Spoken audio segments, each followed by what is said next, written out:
Hello everybody, welcome to today's session. Today I'm going to take you through connecting Google Cloud Platform Dataproc with Datastax Astra. I'm going to be using some Jupyter notebooks as well. So a little bit of an overview of what we're going to do today. We're going to be spinning up a Google Cloud Platform Dataproc instance. And right now that's based off of 1.4 Ubuntu 18 is the version we're going to be using.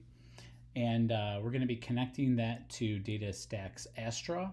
And the release that we're using of Datastax Astra is based off of today's date, which is August 17th, 2020.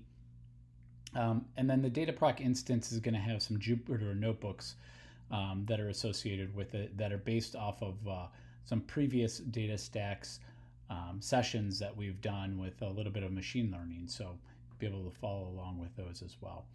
Just a disclaimer before we move forward, this isn't an official Datastax guidance. It's simply a knowledge share that I've put together, and hopefully it can help you with a project that you're working on. Just make sure you check the versions and everything of what you're doing to make sure that they're all compatible. Okay, so some resources that we have that are available to us. For this, obviously you need to have a Datastax Astra account.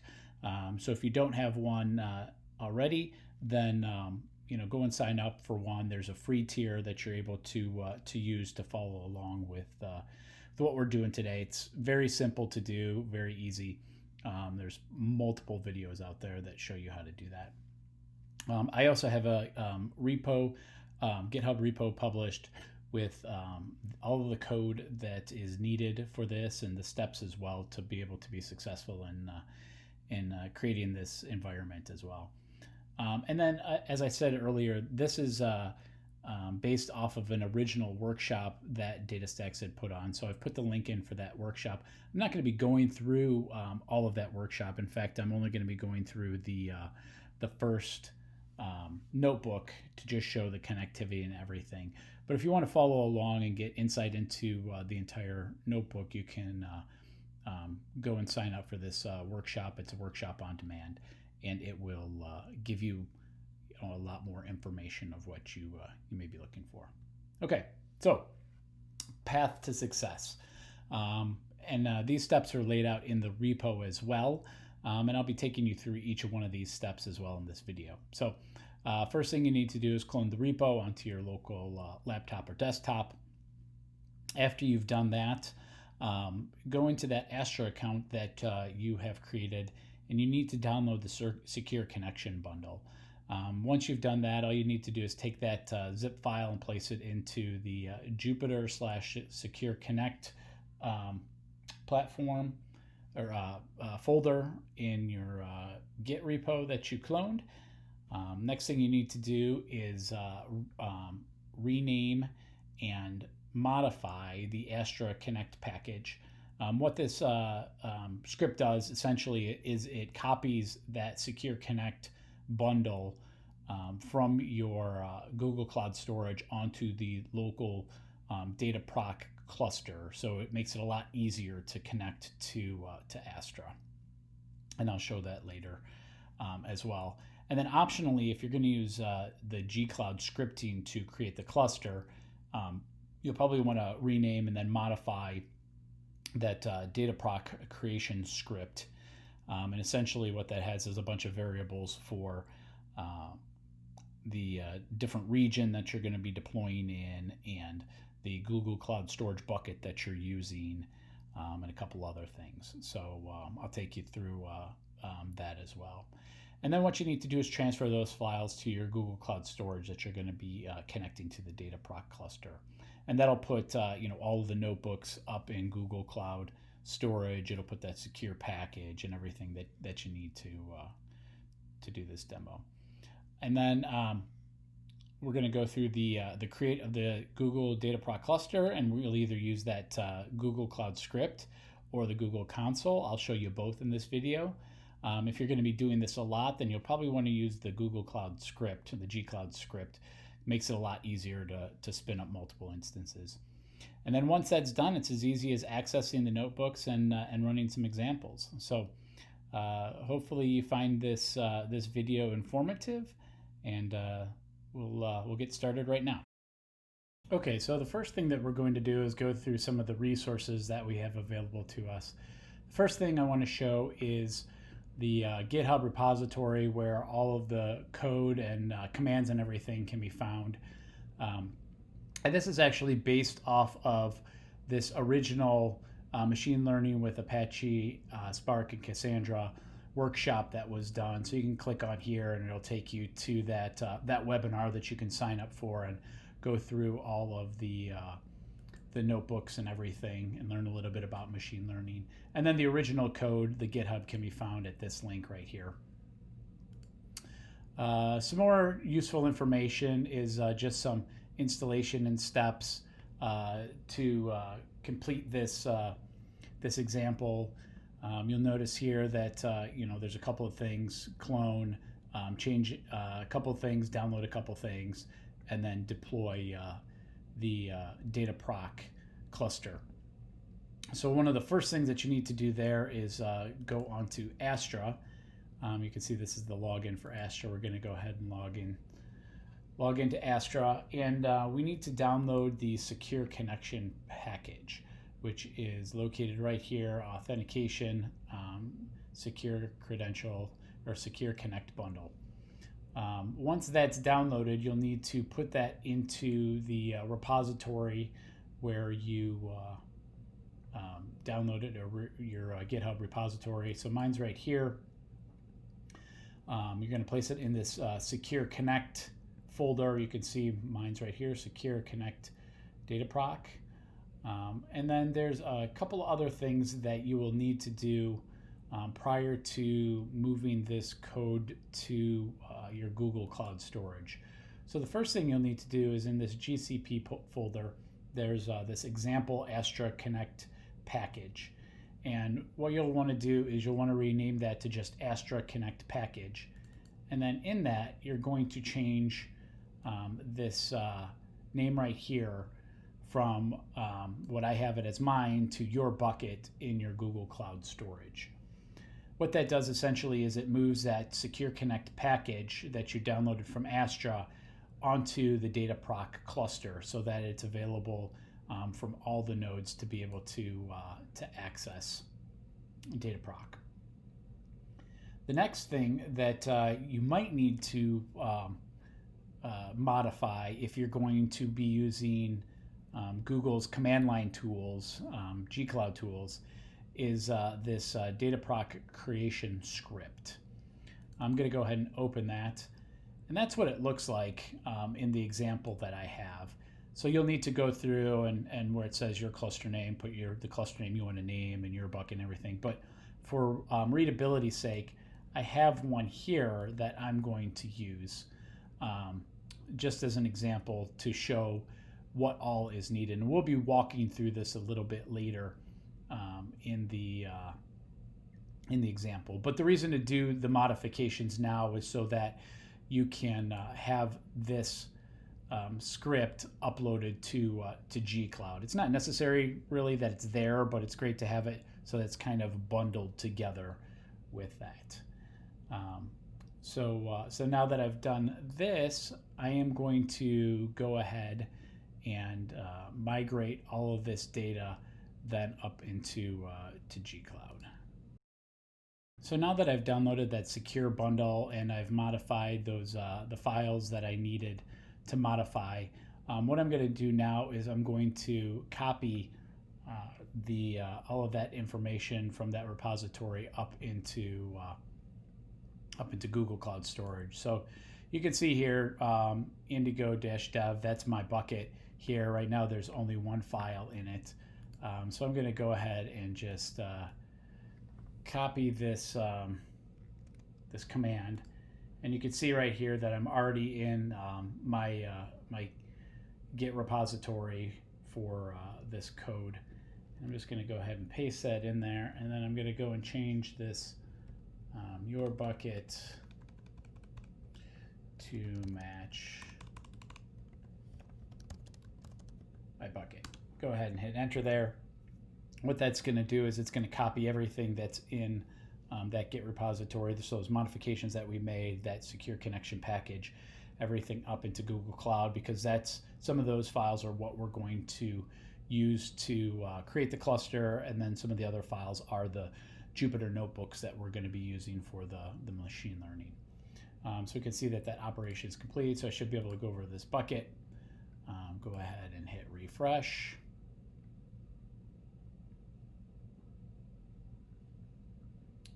And we can see that there is now a notebooks folder with Jupyter, and then there's our notebooks there.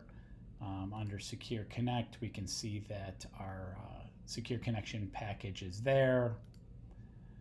Under GCP, we can see that our shell script that we're going to use to move that Secure Connect package to the nodes is there as well. The next thing we're going to do is go ahead and create the Cloud Dataproc cluster, and I'm going to do this two ways. The first way I'm going to do it through the console here and just using this Create Cluster button. The next way I'm going to go through and do this active cloud shell where I just copy and paste the command, and we'll go through that later. So first I'm going to go ahead and click this Create Cluster, and it's going to pop up a screen. It's going to ask me for a bunch of information. So let's walk through this. So first thing we need is the cluster name. I'm going to call this Indigo Dev Console. So I know that I created this one through the console.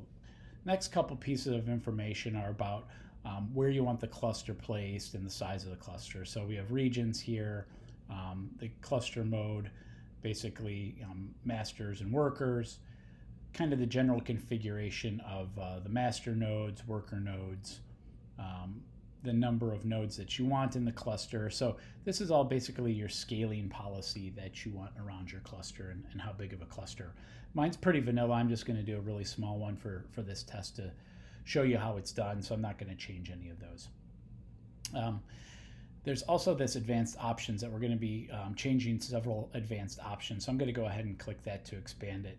But I'm also going to click this component gateway. And what that does is it enables all of the web interfaces to all of the different components that you may need to use on this cluster. So for example, we're going to be using Jupyter notebooks. So we want to be able to access the web interface for Jupyter. And by clicking this checkbox, that is what's going to allow us to do that. Okay. For network, I'm just going to leave the default network. You may need to do some different networking for your cluster depending on your environment. Okay, cloud storage staging bucket. So this is pretty important that we get this right. I'm just going to click this browse. We want to make sure that we connect to that bucket that you created before that you uploaded all of your Git files to, because that's what's going to contain all of the notebooks and everything that you need to be able to execute those machine learning scripts on this Dataproc cluster. All right, next is the image. We're going to go ahead and change this image. Like I said earlier, we're going to use this 1.4 Ubuntu. And then optional components, we're going to add the Jupyter notebook. And as a requirement of the Jupyter notebook, we also need to make sure that we install Anaconda as well. So I'm going to go ahead and select those. Okay, so now we need to do initialization actions. And there's actually a couple of initialization actions that we're going to need. The first one, and I've got them here, is the location of the connection package script that we created. If you recall correctly, we downloaded that secure connection package and put it into that directory and uploaded it to the cloud storage. Now what we need to do is we need to run that script that basically takes that connection package and puts it onto all of the nodes in the cluster. So I'm going to go ahead and copy that and put that in here. Again, that's the location of that connection package script. And then the next script that we're going to need to put in here, and this is going to be a region-specific script. Mine just happens to be US Central 1. This is a Google script. It's an initialization action that Google provides, and that is to do additional pip install some of the libraries that the Jupyter notebook is going to need. So I'm going to go ahead and put that in there. Again, this US-Central1 is something that you'll have to change for your location. Okay, cluster properties. There's a couple of cluster properties that we're going to change here. The first is a Dataproc specific one, and that is for a Java security that was recently implemented that essentially prevents the secure packages from working. So there is still the Java security available. It's just not this new conscript data security that's put on there. So that's going to be Dataproc. It's this property, dataproc.conscript.provider.enable. I'm going to go ahead and just copy and paste that in there, and we're going to make that false.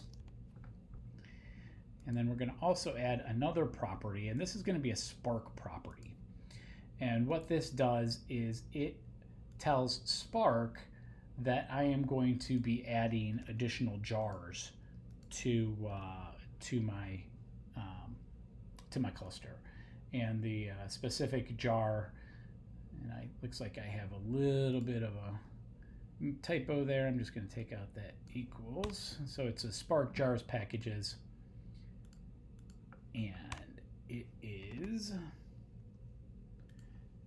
the Datastax Spark driver that we're going to need for these for this connection.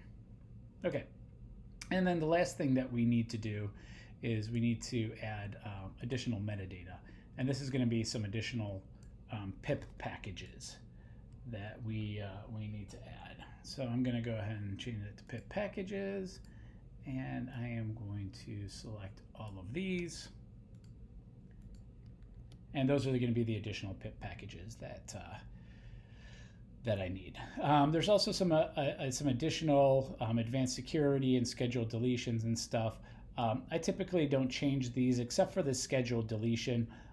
If I'm going to be working on this for a while and then maybe have to go do something else, I'm going to add a scheduled deletion if the cluster is idle, just to save some money, and so I don't have a cluster that's out there running and doing stuff when I'm not working on it. So typically I'll change this to maybe 24 hours or something. So one of the cool things about Google is you're able to go and get the equivalent REST or command lines. So we're going to actually use this in the next step, or the next creation process, to do it from this active cloud shell. So I'm going to go ahead and take a look at this command line here, and it gives you the whole command line that you need. So I'm just going to go ahead and copy that, and we'll just throw it into this document here in case we want to look at that. I do have one already created, but we'll have that one just in case we want to look at it. So the last thing that you need to do is just hit create, and what will happen is it will go and it will start to create, and then after it's done, I'll show you how to get into the Jupyter notebooks and start running some code. So we've walked through the console way of creating the cluster. We can see that that's creating in the background there. Now we're going to walk through the command line way of creating it. And this is actually, if you're going to be doing lots of creating and deleting, testing types of things, this is actually a lot easier because you just cut and paste this command into the Cloud Console, and it'll kick off the build. So just to walk through a couple of the modifications that we have made in the previous parts. This I've provided a template for this in the repo that kind of has some markers to go and change things. But as we saw in the previous creation, you can get that command line if you do a manual create through the console one time and then copy that command. I will point out some of the one gotcha that you need to look out for when you're doing that. But essentially, in this G-Cloud command line, you need to go through, obviously, and change the name of the cluster that you're going to be changing. If you remember, we enabled the component gateway, so we can see that that option is marked here. On this next line here, the bucket that we want to point to that has all of that information that we moved from our local Git repository up into Google Cloud Storage. And of course, the different regions that you want to put your your cluster in. And then the next couple lines are for just the master machine type, boot disk size, the workers, all that type of stuff. So after this properties, if you remember from the console creation, we had two specific ones. This one is the conscript that enables or that disables that conscript provider, and then adding the spark-cassandra Datastax connector to Spark, so that's there. And then optional components, again, we added Jupyter, and as a requirement, Anaconda had to come along with that. If you want, there's this max idle. You don't have to do it, but I do it just in case I get pulled away doing something else and I don't want the cluster just sitting out there spinning doing nothing. Project, again, is something that is unique to your organization, so you'll need to change that for your company. Initialization actions. This is, again, where we did the Astra Connect package, the script that takes that connection package that you downloaded from Astra, and then again upload it into Google Cloud Storage to allow when the cluster is being created to move that connection package from that Google Cloud Storage onto every node in the cluster. And that's essentially what allows the Dataproc cluster to connect to Astra. And then this initialization action for the pip install, again, you'll need to change this US Central 1 for whatever region that you're in. And then in the metadata, if you were to look at the cluster creation from the console, it doesn't have quotes around this metadata. So if you have more than one, like I do, so pandas and Cassandra driver and numpy and all of those, you need to put quotes around that. So that's the one thing that you need to go and check. And we can go back and I can show you. This is the actual console creation that we just did, and then I copied the command line. If we go all the way over to the end, that shows all of those. We can see that there is no quotes on that. So you do need to modify this script just a little bit and put quotes around that. Otherwise, it will give you an error.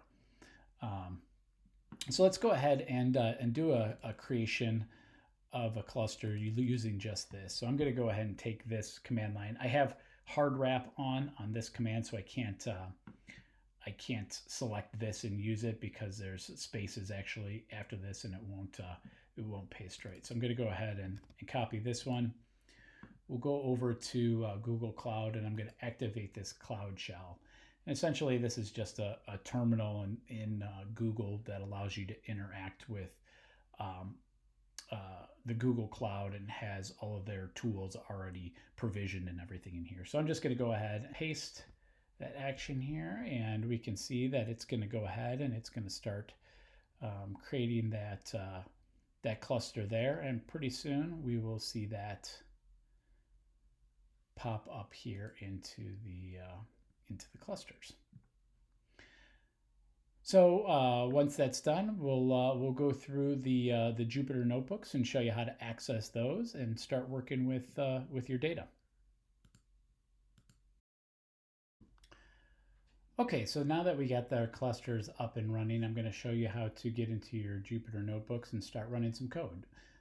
So what you need to do is you need to pick the cluster that you deployed and go ahead and click on it. And it's going to have a bunch of options down here. We're going to want the web interfaces option. So go ahead and click on there.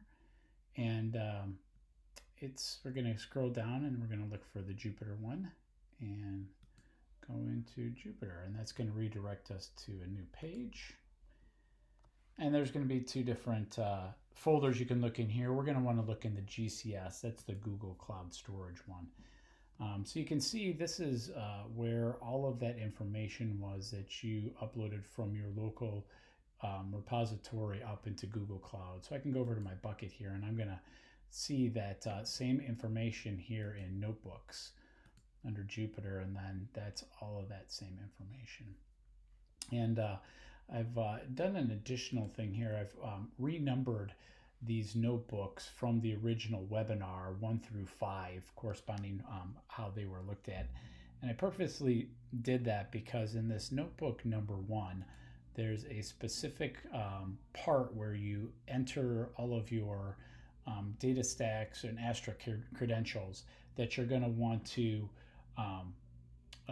that's going to go ahead and save for all of the other notebooks. So if you do end up going in and just running another notebook, make sure that you come and select all of this this box here and put it in that notebook so that you have that same information. So we're going to go ahead and change that information for the cluster that I'm using now. So my username is Dataproc. My password for this one is Datastax. My secure connect is secure connect dash Dataproc. And then the key space that I'm going to be using for this one is Dataproc. Okay. One other thing to note is right now I'm having trouble getting these images to show, but I'm working on that. And if I find a way to get it done, we'll update the video so that those show up. Okay, so let's go through this this notebook really quick. This is just going to import a bunch of stuff that's needed. We're going to create those variables for all of the notebooks and save those so we don't have to enter them a bunch of times. Again, creating some stuff that's needed. Okay, so our first connection to Cassandra. This is going to use some of those variables that we created before, but a couple to note. So this Astra Connect package is in this /temp. Remember, in our shell script, in the initialization of the cluster, we copied it from the Google Cloud Storage into this temp directory so that that connection package is actually on all of the nodes in the cluster. So we'll go ahead and connect there. We're going to set our key space there, and we're going to create this table called social media. Go ahead and run that.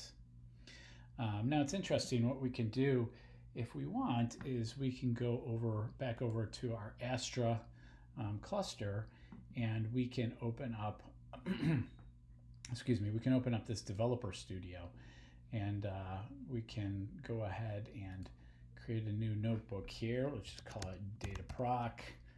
We're going to be connecting here, so go ahead and connect. And what we can do is we can look at the different schemas over here and say we're going to connect to Dataproc, and we can see that our table is the social media table that we just created from the notebook here in the Dataproc. It has been connected. So what we're going to do now is we're going to get some data.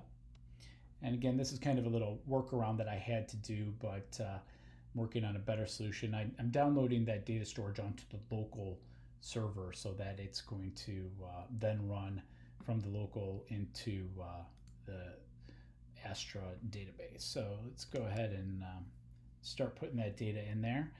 And something really neat to do in case you want to see what this star is actually doing is we can go back over to this Datastax Studio and say select count from social media. Let's put a limit 1 on there so it doesn't complain. But then I can run this query, and I can see that records are getting added into that table as that's running. We'll come back and find out that it's done. But and then if you ever want to look at any of the data that's in this table, you can simply use this workbook and use CQL to go and interrogate that. Okay, so let's do some machine learning with Apache Spark. I've created this app as demo 1. It's going to use this spark-cassandra connection configuration with our secure connect package, and then our username and password. So let's go ahead and create that.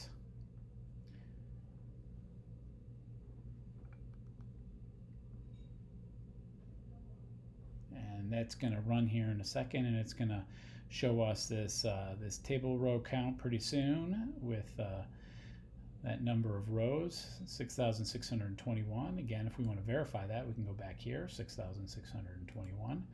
Pretty neat. Go ahead and take a look at what that data frame is. Now we're going to go ahead and just quickly go through the rest of these. It's going to do, per the original webinar, some k-means machine learning on top of that data. I'm going to do some training on it. And then we're going to do some pretty cool visualizations on some of the data.